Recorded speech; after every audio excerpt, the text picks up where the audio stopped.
Salut, shalom, salam. Pas de panique dans cette vidéo, il n'y aura pas de spoil sur la fin de SNK, l'attaque des titans. L'extrait dont je vais vous parler provient de l'épisode 11 de la saison 4, soit le chapitre 109 du manga. Le message véhiculé dans cet épisode est beaucoup plus intéressant que la polémique futile sur la fin de Shingeki no Kyojin.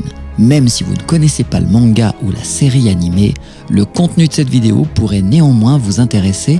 Restez avec moi. Système deal. Humour, réflexion, musique. Zéro censure. Ici, on ne débattra pas de la conclusion de l'œuvre qui a divisé les fans. Est-ce que Hajime Isayama, l'auteur, aurait dû faire ceci ou faire cela? Il y a des incohérences, blablabla, blablabla. Bla. Le mec fait ce qu'il veut. Le boss, c'est lui. C'est ça le métier d'artiste. Il implique une certaine liberté créative malgré les contraintes. Sinon, c'est quoi l'intérêt de faire ce taf? Vous n'allez pas dire à un musicien comment il doit composer son morceau ou comment il doit le conclure. Vous n'aimez pas, vous zappez. Sinon, j'ai deux solutions pour vous. Vous écrivez et dessinez votre propre manga, ou mieux encore, vous pouvez vous inspirer de Annie. Et je ne parle pas du titan féminin, je parle bien de Annie dans Misery, le roman de Stephen King. Could you? Misery Chastain cannot be dead. Misery Spirit is still alive. I don't want her spirit! I want her! And you murdered her! Pour les personnes qui n'ont pas encore vu la première partie de la saison 4 de SNK, attention, spoil. Je vais un peu simplifier le récit pour ne pas saouler les gens qui ne connaissent pas le manga. Inutile de me dire en commentaire qu'il manque des détails, c'est volontaire. On va s'intéresser au personnage de Gabi, qui est une jeune adolescente combattante originaire de Mar, un pays en guerre avec Paradis, une île où habite Kaya, jeune orpheline. Gabi et Kaya ont un point commun, elles sont toutes les deux d'origine eldienne. La différence essentielle est que Gabi vit à Mar, mais dans un camp où les Eldiens sont des citoyens de seconde zone, comme jadis en Allemagne, en Afrique du Sud, ou aujourd'hui en Israël. Je sais pas si j'ai le droit de dire ça. On coupera en montage, on coupe. Je suis parti, c'est vite, moi. Gabi a un caractère bien trempé. Elle est passionnée, douée pour le combat, courageuse, mais aussi très prétentieuse. Kaya, qui semble à peu près avoir le même âge, est plus mature et réfléchie. Pour comprendre comment intervient leur rencontre, on va un petit peu remonter en arrière. L'île de Paradis décide de lancer une offensive sur la population Mar. Et ça, pour eux, c'est pas marrant. Après un véritable carnage, les Eldiens regagnent leur île tranquillement. Dans le même temps, Gabi et son ami Falco, un garçon binaire, arrivent à monter dans un aéronef ennemi et Gabi tue froidement Sacha, une combattante eldienne de Paradis. Gabi et Falco sont emprisonnés une fois arrivés sur l'île, mais ils arrivent à s'enfuir et sont recueillis par la famille Brose qui ignore tout de leurs hôtes. Gabi et Falco sont nourris, logés, blanchis. Ils doivent seulement, en contrepartie, aider les autres enfants et les adultes à entretenir la ferme familiale.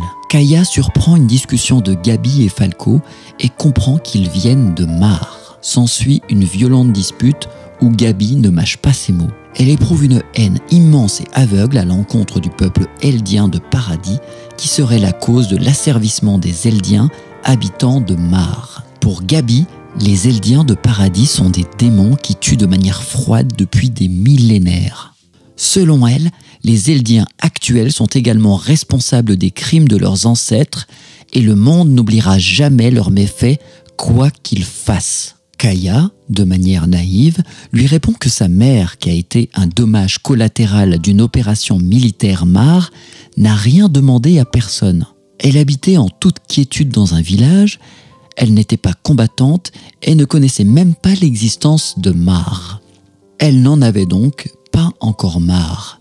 Elle a pourtant été victime de cette offensive et plusieurs villageois comme elle sont morts. Leur seul tort était d'être des Eldiens de Paradis. Ce qui est intéressant dans ce passage, c'est que Gabi est intimement convaincue d'être dans le camp du bien. Elle ne raisonne qu'en mettant en avant les méfaits du passé pour justifier les actions présentes.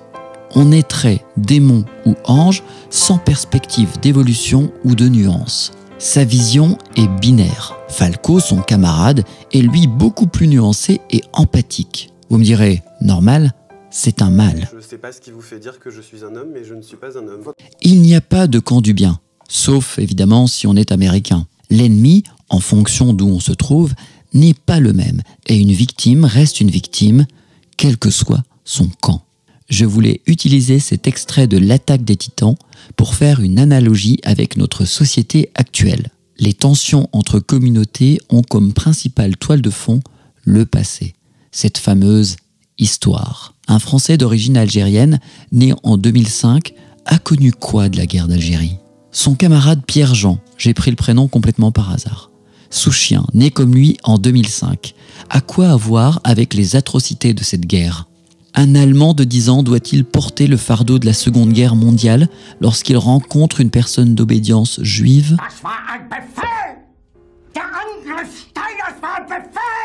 À ce moment de la vidéo, vous vous interrogez sûrement sur mon bord politique.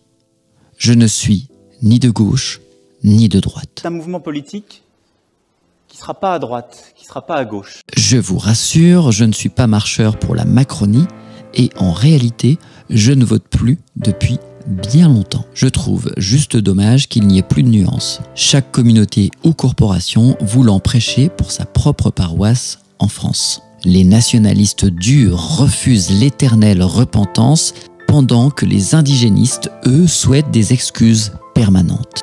N'y a-t-il pas un juste milieu? Rien n'empêche une nation de reconnaître des faits historiques, de s'excuser symboliquement et ou de dédommager les victimes. Il serait ensuite plus facile de passer à autre chose en essayant d'avoir le moins de rancœur possible. Mais comme dirait le célèbre Dieudonné Mbala Mbala, l'histoire est écrite par les gagnants, ce qui rend la tâche plus ardue. Attention, je ne dis pas non plus qu'il faut passer son temps à s'excuser et à s'auto-flageller. Dans une relation normale, il n'est pas honteux de reconnaître ses erreurs dans l'optique de mieux avancer. Ce n'est pas une preuve de faiblesse. Au contraire, l'arrogance et l'hyper-fierté nous rendent aveugles et supérieurs aux autres. Remettons un soupçon de raison dans ces débats passionnés, où les positions sont de plus en plus extrêmes. Ceci pourrait réduire quelque peu le communautarisme et les différentes tensions au sein de notre pays. Non, je vous vois venir. Je suis pas naïf, je suis pas utopiste. Par contre, je suis persuadé qu'on peut avoir de la poigne et être droit. Ce n'est pas incompatible. N'oubliez pas, pendant qu'on se divise en bas de l'échelle, nos élites, elles, se débrouillent pour prendre du bon temps, parfois dans des restaurants clandestins, par exemple. Et nos gouvernants réduisent peu à peu nos libertés. Conclusion, tout est de la faute des Allemands. Des Français. Non, des États-Unis. Non, des Arabes. Non, des Juifs. Je suis pas antisémite, moi.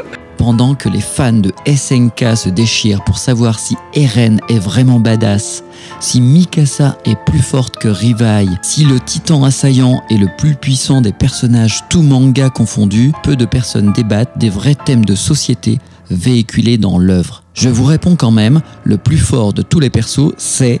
Voilà, c'est tout pour cette vidéo. Si ça vous a plu, poussez, commentez, partagez et abonnez-vous. Pour les haineux, je vous laisse déverser votre haine dans les commentaires. Si ça peut vous éviter de frapper votre femme ou vos gosses jusqu'à la mort, tant mieux. À bientôt.